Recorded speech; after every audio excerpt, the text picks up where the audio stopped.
tardes, bienvenidos a una nueva edición de su programa Societatis del Seminario de Sociología General y Jurídica de la Facultad de Derecho de la Universidad Nacional Autónoma de México. Nuestro reconocimiento y gratitud al doctor Raúl Contreras Bustamante, director de nuestra facultad, a la doctora Sonia Venegas, secretaria general, y al doctor Israel Sandoval Jiménez, secretario técnico de los cuerpos colegiados. Del canal Yus Multimedia a Eduardo y a Rafael, y del seminario a Sarita, Carlos y a la maestra Amparo Apolinar. El día de hoy estamos muy contentos, nos acompaña nuestra querida maestra Marta Malanche, a quien le agradecemos mucho que haya aceptado estar con nosotros el día de hoy, con un tema muy interesante y muy importante para todos aquellos que nos dedicamos a la academia. El tema de hoy es la educación como factor para la efectividad del derecho. Pero antes de iniciar nuestra conversación, mi querida Marta, la maestra Amparo va a leer una síntesis curricular. Gracias. Claro que sí, doctora. La maestra Marta Liliana Malanche Gómez estudió la licenciatura en Derecho, la especialidad en Derecho Constitucional y la maestría en Derecho en la Universidad Nacional Autónoma de México. En el ámbito académico, como docente de esta facultad, imparte las materias de Teoría de la Ley Penal y del Delito, Amparo y Derecho Procesal Constitucional. En el ámbito profesional se ha desempeñado en diversos cargos, tanto en el Segundo Tribunal Colegiado en materia penal del primer circuito, como en la Procuraduría General de la República, donde ocupó los cargos de asesora de la Procuradora y directora de Amparo, Derechos Humanos, Opiniones Jurídicas, Recompensas e Intervención de Comunicaciones en la Subprocuraduría especializada en investigación de delincuencia organizada, así como asesora en la Cámara de Diputados. De igual manera, se ha desarrollado como consultora de la Agencia de Implementación al Desarrollo y Servicios Estratégicos Legales Ambientales y como abogado litigante, especialmente en materia penal. Bienvenida, maestra. Al contrario, muchas gracias por su invitación, por su tiempo y por sus enseñanzas, porque la verdad es que uno siempre aprende mucho con la doctora y su equipo. Bueno, vamos a iniciar nuestra conversación sobre este tema, como hemos dicho, tan importante.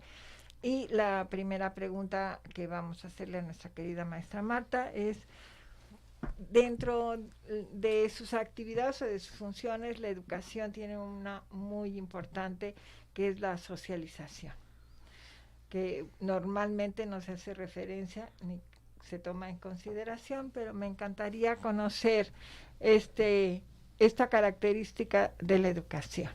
Bueno, pues en principio me gustaría presentarle a nuestro auditorio una reflexión. ¿Cuál es la actividad o qué sería el principal compromiso que tendría la escuela? Uh-huh. ¿Educar o enseñar?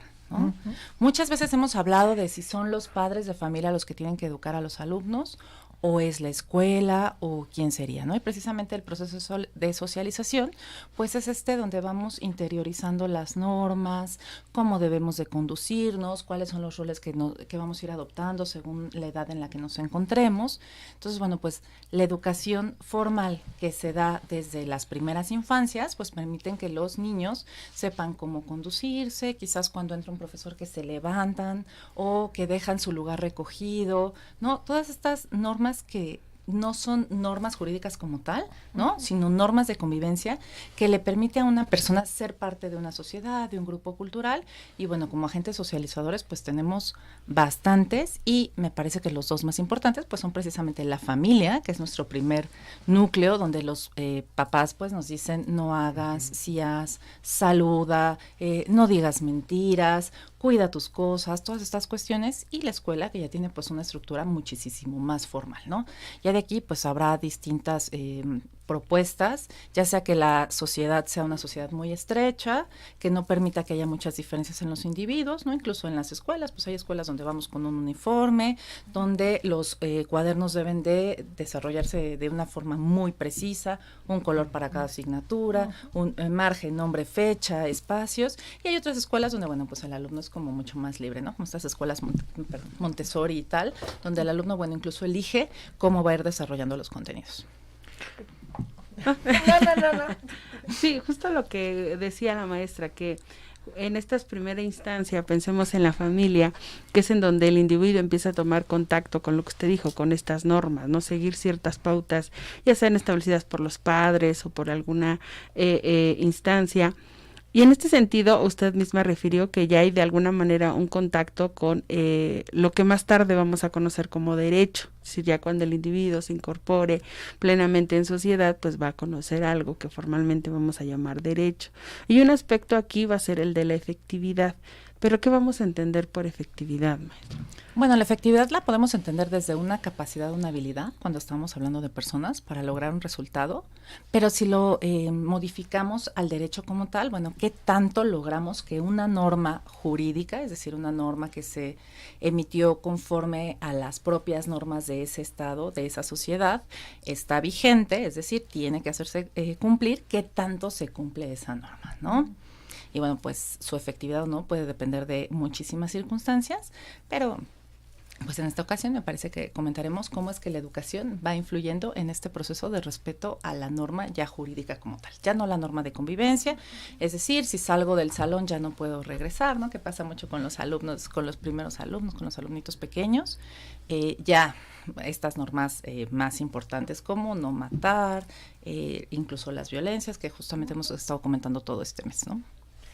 Sí, al final creo que es importante esta distinción, aunque con frecuencia se olvidan o no sé si como conviven, se pierde esta diferencia que sí es muy importante. Es decir, queda claro con lo que nos estás diciendo que la familia tiene unas responsabilidades y la educación tiene otras que en principio pues diríamos están claras, aunque en la realidad no se vean.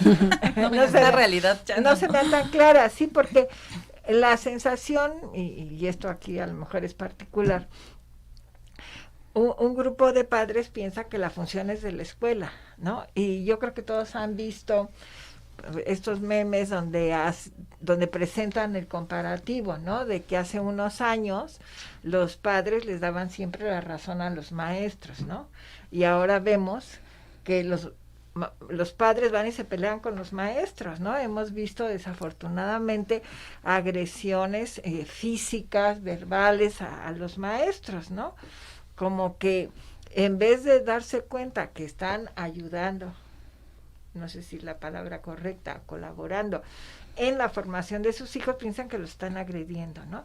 Sin darse cuenta que el problema está en la familia, es decir, en la familia es donde no se están creando esas primeras responsabilidades, como dices, pero yo creo que la más importante es el reconocimiento a la autoridad, ¿no? Pues justamente como hoy la sociedad nos obliga, ¿no?, a elaborar las personas que somos parte de una familia, pues muchas veces hay padres, madres ausentes, los menores hijos quedan, como usted lo menciona, al cuidado de los profesores, ¿no? Ya las jornadas escolares son mucho más largas, o quedan al cuidado del abuelo o de la abuela, pero justamente pues ya no hay esta línea específica de lo que sí tienen que hacer, de lo que no tienen que hacer, o en muchas ocasiones, como usted lo menciona, no lo hacen en la casa, sí lo hacen en la escuela, porque en la escuela, bueno, hay una consecuencia cuando se vulneran las normas de convivencia que no están viendo en la familia, ¿no? Y entonces, bueno, pues escuchamos muchos papás que dicen, no, pues yo a las 9 de la noche no voy a revisar cuadernos, ¿no? Entendiendo que es precisamente las primeras infancias donde los alumnos pues van adquiriendo esta mayor internalización de cómo es que nos debemos de conducir en el marco en el que nos estamos desenvolviendo, ¿no? Y eso pues también lleva a cuestiones que también hemos comentado mucho en este mes, ¿no? De los roles. ¿Cuál va a ser el rol del niño como integrante de la familia? ¿Cuál va a ser el rol del joven como estudiante? ¿Cuál va a ser el rol del adulto como trabajador? Pero esto también va a ser un niño que va a estar marcado, ¿no?, por los estereotipos de género, va a ser un adulto que va a estar marcado, y ya no por estereotipos de género, quizás estas cuestiones clasistas, ¿no? El tono de piel paga más, el hombre paga más, no sé, a qué nos podemos dedicar o a qué no nos podemos dedicar, cuáles son los roles que tendríamos que estar desarrollando en una sociedad. Entonces, pues específicamente es la infancia donde tenemos que trabajar tanto evitar estos sesgos cognitivos como generar el respeto a la legalidad. En ese sentido, y que justo comentaba, maestra, cuando la pandemia, que justamente en esa parte de los roles ahí es donde se vio mucho, ¿no? Es decir, había una visión desde afuera hacia la escuela, ¿no? De decir, pues voy a dejarlo y que el maestro se encargue. Y cambió cuando yo lo tuve que asumir como padre, ¿no? En esta colaboración. Y en ese sentido, ¿cómo afectó? ¿Sí usted desde su perspectiva considera que sí afectó en cambiar esa visión que se tenía de la escuela, o al final volvió a reforzar en decir? Yo creo que hasta de la sociedad, ¿no? Estábamos acostumbrados, por ejemplo, a una cierta presentación. Y pues los alumnos a tomar un tiempo para llegar a la escuela, el desayuno, ¿no? Y en la pandemia, bueno, los alumnos no se bañaban, tomaban las clases en la cama, estaban desayunando mientras comían. Alguna vez me tocó que un alumno me dijera, ahorita vengo porque se me cayó el cereal, y yo... porque no estamos en clase. Entonces, este punto que en la pandemia, seguramente a los que estamos en la educación, nos tocó ver cómo se trastocaron estos límites y todo fue uno mismo, lo vemos hoy en día precisamente con las herramientas tecnológicas, ¿no? Como la herramienta tecnológica ya me permite no tener que desplazarme a una escuela, la educación que tengo, y me pasa mucho acá en distancia, que tengo a través de las tecnologías, no la veo con la misma seriedad que la que me implica trasladarme a un espacio físico, atender en un horario y darle esta figura de autoridad al profesor, y que si el profesor establece unas reglas, pues esas reglas son las que tengo que seguir, ¿no? Y a veces caemos incluso en el sentirnos agraviados por un examen, por una baja calificación, por estas normas de no poder ingresar, ¿no? Es que afecta mi derecho a la educación. Es que sí, bueno, hay que atender que es un derecho a la educación antes de considerar si se agravia o no se agravia, y el hecho de tener normas ilimitantes pues no implica afectarlo, por el contrario, requiere una estructura. Entonces, si yo tuviera que decir que fue la mayor complejidad en cuanto a la educación, y que precisamente tiene que ver con el problema de socialización, es que se rompieron las estructuras tradicionales a las que estábamos acostumbrados, y hoy se le complica a la sociedad generar estructuras, generar figuras de autoridad y establecer límites de en qué momento se realizan las diversas actividades y con qué seriedad.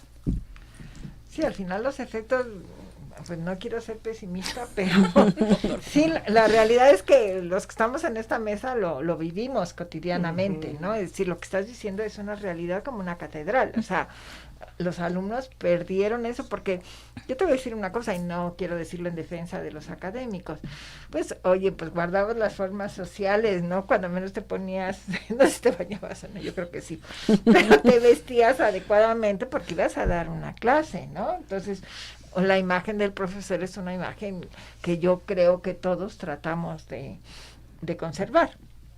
Sin embargo, efectivamente, pues la experiencia de lo que has dicho que pasaba, todas la vivimos, la maestra Amparo también, que estaban durmiendo, desayunando en pijama, trasladándose a otro lugar, o de vacaciones en la playa, ¿no? Porque los veías en la playa, ¿no? Sí. Ellos pensaban que no veíamos, pero estábamos viendo ahí que estaban felices. O sea, claro, esto tiene efectos que no voy a contar ahorita, pero son efectos académicos muy importantes, y que todos los que estamos en esta mesa lo vivimos y lo seguimos viviendo. No sé cuánto más sea esta resaca. Pero en ese sentido, creo que faltó responsabilidad por parte de los alumnos, y si me quiero alargar un poco más, a los padres, ¿no? Es decir, porque en principio todos estábamos en casa, ¿no? O la mayoría tuvimos que estar voluntaria o involuntariamente en casa, ¿no? Porque entiendo que muchos padres tenían que salir a trabajar, o sea, los servicios de emergencia, los que fueran médicos, en fin, una serie de actividades que se tenían que seguir desarrollando, y que en ese sentido, pues los académicos y los alumnos nos quedamos en casa. Pero no eran como vacaciones, o sea, que es mi sentir, ¿no? El alumno que estaba durmiendo, o estaba en pijama, o estaba desayunando, y no te quiero contar experiencias que yo tuve. El efecto de eso se está viendo ahora, ¿no? En los resultados, porque perdieron la concentración, perdieron la forma de estar tantas horas sentado, en fin, todo esto. Pero si volvemos al principio de nuestro tema, pues ahí es donde se vio que estaba muy pendido de alfileres esa responsabilidad del alumno, ¿no? Porque si yo entiendo que estoy tomando una clase, dadas las circunstancias que hubo en ese momento, pues debía yo de estar atento, ¿no? Volvemos al principio de autoridad. El que está hablando en la pantalla es el maestro, ¿no? Pero para empezar, pues muchos ni querían prender la pantalla, ¿no? si prendíamos la pantalla nos daba una opción, ¿no? De alguna manera de socializar y de que este proceso educativo de alguna manera todo afectado, pero que siguiera haciendo su función. Porque creo que uno de los efectos de esto es la falta de socialización que estamos viendo ahorita, terrible, ¿no? Y estamos hablando de universitarios, no quiero irme hacia abajo, como siempre me he preguntado cómo aprendieron a escribir esos niños de primero y segundo pues año. Seguramente aquí fue donde las mamás más se dieron cuenta de cuánto hacían las profesoras en las clases, ¿no? Que sí, pues se negaban a asumir estos roles de enseñanza, de sentarse con el hijo, con la hija y, bueno, pues establecer, las planas funcionan para algo, ¿no? El proceso pedagógico que lleva una persona, bueno, pues implica desde la percepción, la memoria, la comprensión, para poder generar un proceso de aprendizaje. Y pues las personas que estábamos en casa, pues desconocemos esta discriminación de estímulos y como usted bien lo señala, pues la educación se volvió un podcast y no, o sea, éramos como, yo tenía la clase de 7 era del podcast de las 7, ¿no? O sea, algún alumno me llegó a decir, mi papá tiene una duda, y yo, qué bueno que tu papá sí me pone atención. Entonces, bueno, volvemos al punto, ¿no? El papá pues nos veía como programa de radio, la mamá nos veía como programa de radio, el alumno nos veía como programa de radio. Entonces, no tengo la estructura física, no tengo la estructura en casa, entonces pues el alumno no tiene ningún interés de mantener la responsabilidad que usted menciona. Y además, me parece, pues precisamente como los medios tecnológicos no permiten generar el espacio para desarrollar el proceso y no permiten compartir el conocimiento entre sus propios compañeros, pues obviamente sí estamos viendo todo este retraso, ¿no? Además de, pues sí, no debería decirlo retraso, pero sí hay un retraso, ¿no? Y además esta percepción que tiene el cerebro de, lo tengo en Google, no necesito memorizarlo, ¿no? Tengo el teléfono de mi mamá en la memoria del teléfono y lo ve para la memoria, ¿no? Para nuestro cerebro, pues es su teléfono y ahí está la memoria y no tiene que hacer el esfuerzo de memorización. Y pues ahí están los resultados. Claro, lo que ahorita que decías del teléfono, pues antes nos teníamos que aprender el teléfono, tenías que estar con tu libreta, ¿no? Pues ahora ya no, a veces ni el de casa se sabe, el propio. Pero regresemos volvemos a la educación, sí, que ya no, al contrario, pero es un tema que da mucho, tiene muchas aristas. Pero al final, todo esto que hoy estamos viviendo, me atrevería yo a decir, es problema de la falta de autoridad, de ese reconocimiento a la autoridad que se debió haber estado ya establecido en estos menores o en estos jóvenes, ¿no? Al final creo que si lo queremos ver desde otra perspectiva, visibilizó algo que no nos habíamos dado cuenta o que como sociedad no nos habíamos dado cuenta, que se está perdiendo ese principio de autoridad, con eso de que decíamos que ahora los papás van y le reclaman a los maestros y eso, que eso no se daba, o sea, se ha dado un cambio muy importante en este sentido. Pero al final, cuando nosotros no hacemos esta distinción y le echamos la culpa a los maestros y son los responsables de que todo salga mal sin que los padres se sienten afectados, pues al final, ¿cómo trasladamos esto? ¿O cómo se va a trasladar? Sería más bien la pregunta, cuando se van a ocupar del derecho o se van a topar de narices, por decirlo llanamente, con el derecho. Bueno, pues ese planteamiento está muy sencillo porque, pues sí, un infante, que es donde empezó a incorporar todas estas normas de conducta, como usted señala, tenía una autoridad, tenía pautas que tenía que seguir y debió tener consecuencias por no seguir esas pautas. Y era precisamente la autoridad quien imponía las consecuencias por no respetar las mismas pautas que él le había señalado. Pero ya dijimos, en la pandemia nos dimos cuenta que ni pusieron pautas, ni les preocupó ni les preocupó que hubiera una consecuencia por esas pautas no seguidas. Entonces, en la familia no hay un orden establecido, no hay una consecuencia por no seguir ese orden establecido, pues a la persona conforme vaya incrementando la edad, pues le va a ser mucho más complicado insertarse en un orden social porque no está acostumbrado a seguir las normas. Si eso lo trasladamos a un orden social como el que tenemos en nuestro estado, en nuestro país, donde las normas son vulneradas y no hay una sanción real y específica por esa vulneración de la norma, pues la persona, ¿no? Ya trátese niño, alumno, adulto, comprende o interioriza que las normas no necesitan ser seguidas porque no hay una consecuencia o porque no hay una afectación real. O aun cuando haya una posibilidad de una afectación real, la utilidad que van a tener por violentar la norma es mayor a la sanción que podemos tener, ¿no? Y esto lo vemos desde, pues me paso este alto al fin que no hay un policía, ¿no? Entonces, el policía tiene que hacer cumplir el orden normativo en materia de tránsito. Pero no hay policía. Me paso el alto, no le veo mayor consecuencia. Hasta la persona que vive en una comunidad donde hay un alto índice delictivo, que bueno, como esperanza de vida, entiende que la única forma de salir adelante, pues es formar parte de este índice delictivo. Y bueno, los propios padres son cómplices, no en término jurídico, pero son cómplices de este comportamiento, ¿no? Pueden decir como se fue a sicariar, como si fuera fue a la escuela, fue a robar. O podemos ver en las noticias cuando los papás o las mamás dicen es que me mataron a mi hijo y él no era malo, nada más robaba. Bueno, ese es el señalamiento, querida Marta, que tenemos que ir a una pauta. Entonces, vamos a la pauta, regresamos con ustedes, estamos tratando el tema la educación como factor para la efectividad del derecho, regresamos en un minuto. Regresamos con ustedes y ya le hemos pedido a nuestra invitada de honor, la maestra Marta, para dar respuesta a algunas de las inquietudes que quienes nos favorecen han hecho y que te preguntan, querida. Entonces, por favor, Carlos, y le comentas a la maestra Marta, por favor. Gracias, maestra.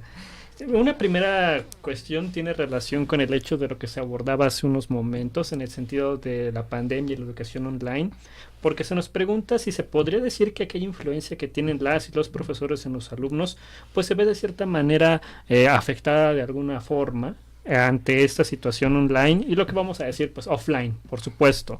Y más que en lo académico, pues quisiera llevar la pregunta al ámbito de lo social, de esta influencia de la que normalmente nosotros hablamos, que por supuesto no se niega de los docentes, de los educadores sobre sus alumnos, ya en el ámbito más social, no tanto educativo, no tanto formal.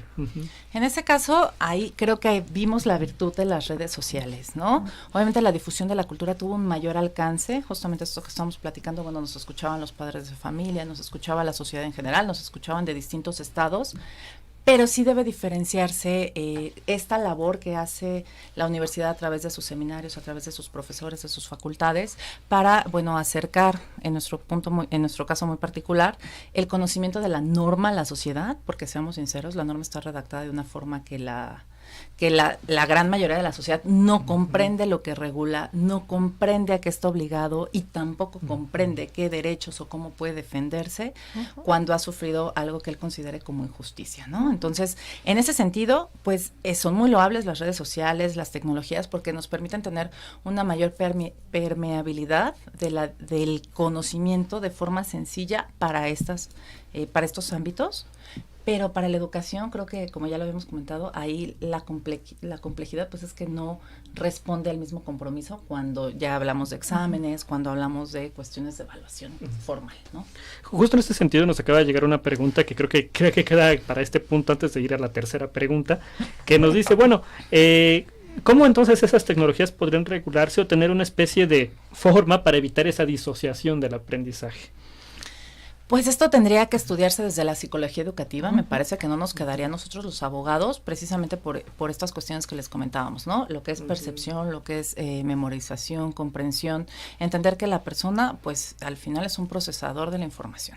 Derechos son significados que tienen significantes. Entonces, bueno, ¿cómo vamos a incorporar estas didácticas para que la persona los comprenda? Pues sí va a afectar muchísimo si se trata de una educación presencial que si se trata de una educación tecnológica. Entonces, bueno, ahí hay que entender que cuando se incorpora en una gran participación a las tecnologías, bueno, pues entonces la persona tiene que ser completamente autodidacta, tiene que ser autogestivo, tiene que comprender qué pasa este rol activo en su proceso de enseñanza-aprendizaje. Cuando nosotros vamos a la educación tradicional, el profesor nos da toda la información y entonces el alumno, bueno, toma apuntes, lo escucha, lo platica con sus compañeros.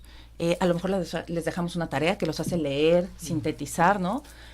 Pero cuando cambian a las tecnologías de la información, bueno, pues entonces ellos solitos se enfrentan al texto, ellos solitos lo reducen, lo sintetizan, lo procesan y lo tienen que aplicar en un documento que sea entregable, que el profesor pueda asimilar si efectivamente hubo esta comprensión y esta aplicación del conocimiento. Entonces, este cruce o esta transición tan contraria de la educación tradicional a la de las tecnologías es precisamente la que resulta muy compleja cuando la persona no tiene claras todas estas cuestiones. Claro. Una tercera cuestión que tiene que ver, de hecho, con esto que mencionaba en la respuesta de la pregunta pasada sobre el hecho de que sí, a veces o muchas de las veces realmente las normas no son comprensibles para el ciudadano de a pie, para decirlo de una manera muy breve. Entonces nos preguntan si es posible medir la eficacia de un sistema legal en una sociedad a través de sus indicadores educativos del tema que nos abordamos hoy. No es sí sería posible si fuéramos primer mundo. No es posible en nuestro país por muchas razones y quisiera abordar rápidamente educación. La educación que se recibe en zonas urbanas no es la misma que se recibe en zonas rurales. Entonces, de ahí hay una desigualdad estructural importante en la educación que recibimos. De la misma forma, en los grupos vulnerables, pueden ser mujeres, pueden ser comunidades indígenas, pueden ser adultos mayores. Entonces, ellos no van a tener la misma apropiación del conocimiento como tendría una persona que estudia, pues, sinceramente, en la universidad, ¿no? No llegamos a los mismos niveles educativos, ni llegamos con las mismas herramientas, ni con las mismas habilidades. Entonces, de entrada, nuestro sistema educativo tiene una complejidad y una desigualdad que no, de entrada no contamos con los datos para medirlos. Cuando nosotros revisamos los textos de cómo se está gestando la educación superior en México, podemos encontrar que hay universidades con un alto índice de población y esa población no corresponde a la población de esa comunidad. Entonces, pues desde ahí ya sabemos que hay movilidad, que depende a lo mejor de la oferta. O sea, son tantos los factores que involucran en la sociedad, en la educación que se realiza en nuestra sociedad, que no podemos generar mediciones adecuadas o por el momento no tenemos la numeralia necesaria. Y si a eso le agregamos que el sistema legal o el sistema de justicia se mide muchas veces en temas de percepción, cuando tiene que ver con qué tan bien te atendieron en el MP, qué tan bien te atendió un juez, si te resolvió o no te resolvió tu problema alguna autoridad, y a eso le agregamos la percepción en cuanto a corrupción e impunidad. Sí podemos tener datos, sí podemos tener números, pero van a ser números muy subjetivos y que muchas veces atienden a especulaciones o sesgos cognitivos del investigador. Espero no haberme visto muy técnica. No. me advirtió que primer semestre. No, pero... No, y es que pensaba en la maestra Amparo, ¿no? Ella tiene esa experiencia también de los dos tipos de sistemas, al igual que lo tienes tú. Y sí, o sea, yo creo que a veces el alumno no se identifica con su sistema, ¿no? No es que esté mal el sistema, sino que él no tiene las características para estar en determinado sistema. Claro, esto no lo vamos a arreglar, son problemas estructurales de una sociedad, en fin, que no podemos solucionar. Pero precisamente en este punto sobre el conocimiento del derecho, pues tendríamos que preguntarnos, y bueno, te pregunto, no, lo digo en general, y aprovechando.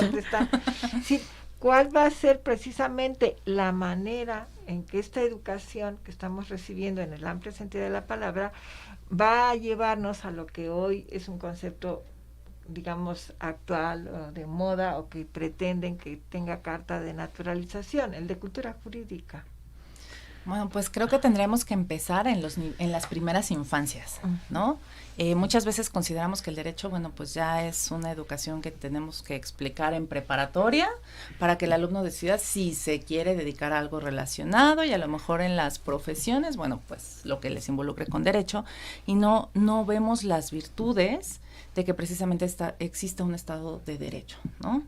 Entonces, me parece que sí podría ser en las primeras infancias que, pues sí, libros de textos gratuitos podría establecer estrategias para que los alumnos empezaran a comprender si soy un alumno, soy un niño pequeño, y me encuentro con un niño de sexto y el niño de sexto está abusando de mí, yo entienda que se lo puedo decir a la autoridad, a la maestra va a tomar una decisión. Y viceversa, si yo soy el niño que está violentando, que está abusando de un niño, bueno, entienda que hay pautas y que si esto no hay consecuencias. Y eso mismo trasladarlo a lo mejor a ejercicios donde el alumno dijera, donde tengan circuitos y el alumno sepa que cuando esté el rojo no puede avanzar, que cuando esté el verde sí tiene que avanzar. Porque entonces, bueno, el día de mañana que sea un adulto que conduzca, que sea un peatón, va a comprender que se tiene que cruzar por las rayas, que tiene que pasar en el sigue. Estos ejercicios que pueden pasar, que puedan parecer insignificantes, son los que van a ir envolviendo a los alumnos con, pues con el respeto a las normas que se establecen. Yo creo que en su generación no les explican como que hay que separar la basura, ¿no? No, sinceramente, porque yo lo veo con mis papás, a mis papás no les importaba separar la basura. No entienden, para ellos es un proceso complejo y no entienden la importancia de hacerlo, ¿no? Cuando recibimos esta educación ambiental en nuestros centros educativos, nos dicen hay que separar la basura, se puede reciclar, te impulsa a una economía circular, bueno, pues con algo nos vamos quedando y entonces es como vamos transformando las sociedades. Pero si en la primera infancia pues nada más nos preocupamos a lo mejor porque aprenda a leer y escribir, pues entonces sigue siendo una persona que va a quedar al margen de comprender que tiene que respetar una normatividad, ¿no? Y ya conforme vaya creciendo en el proceso educativo, bueno, pues ir incrementando la complejidad de las cuestiones que se les explican, ¿no? Porque por ahí también tuvimos mucho tiempo los niños tienen derechos, y los interiorizaron. Y un niño pequeño te puede decir, tengo derechos, pero se les olvidó explicar que tenían obligaciones. Y entonces es una persona que crece exigiendo, pero que no crece sabiendo que lo que tiene que exigir lo tiene que compensar con una obligación o con una responsabilidad que también tiene que seguir. Claro, por supuesto aquí lo que usted refiere muy bien en esta parte de concientización, ¿no? ¿Cuál es nuestra responsabilidad de acuerdo a la posición que tenemos en la sociedad, ¿no? Como padre, como madre, como maestro, respecto de alguien que se está formando, en este caso, como usted dijo, de un infante específicamente. Porque sí, también yo creo que al final tiene que ver en los dos sentidos, es decir, en la familia adquieres estas primeras pautas y que quieras o no vas a ir a reforzar en la escuela y viceversa, ¿no? En la escuela se van a aprender nuevas pautas, pero que también tienen que ser reforzadas en el hogar. Entonces ahí tendría que ir de los dos sentidos, porque justamente lo que usted dice, ¿no? Muchas veces se les olvida y decir, pues yo se los voy a encargar ahí está la guardería y ahí voy a ir a recogerlo a las 6, ¿no? Y terminamos inventándonos muchas actividades para los niños hasta las 6 de la tarde, ¿no? Es que hay una pereza de los padres, o como dice usted, de las figuras de autoridad, padres, madres, abuelos, abuelas, hermanos, incluso, de comprender que para educar a un niño, a una niña, tenemos que ser el ejemplo. O sea, él va a hacer o ella va a hacer lo que vea, porque esa es la primera forma de aprender, ¿no? En la imitación. Entonces, sí, no, la imitación es fundamental, ¿no? Pero precisamente, como comentábamos al principio, esta, pues no barrera, esta distinción tan sutil entre educar y enseñar se pierde. Y no quiero ser negativa, pero siento que quien los está perdiendo son los padres, o sea, ¿no? Perdón, doctora, esta idea de soy tu amigo, no soy tu papá, ¿no? Sí, es muy sutil la línea, sí, a lo mejor, pero al final eres el padre, ¿no? Eres la figura de autoridad que tiene una responsabilidad. Claro.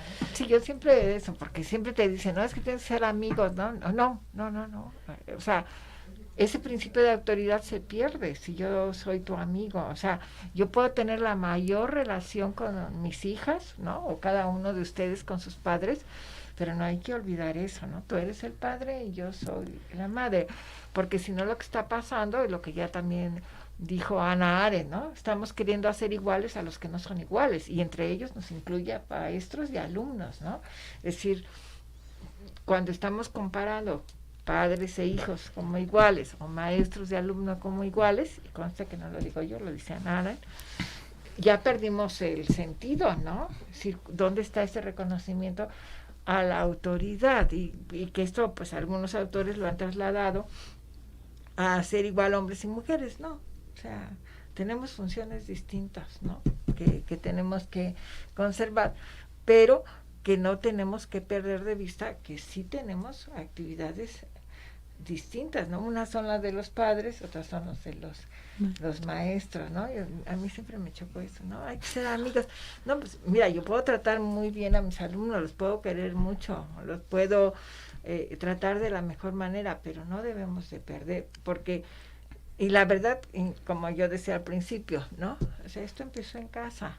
La educación o la escuela es la segunda, ¿no? Si lo queremos ver así, en nuestro principio jurídico, primero en tiempo, primero en derecho, pues los primeros fueron la familia, ¿no? Pero a veces ya no tenemos la familia, tenemos la escuela, luego tenemos los medios de comunicación, ¿no? Toda esta información digital que tienen en internet. Y entonces, bueno, ya no queremos, o bueno, ya más bien, ya no encontramos niños que dicen quiero ser bombero, quiero ser veterinario, ¿no? Quiero ser influencer.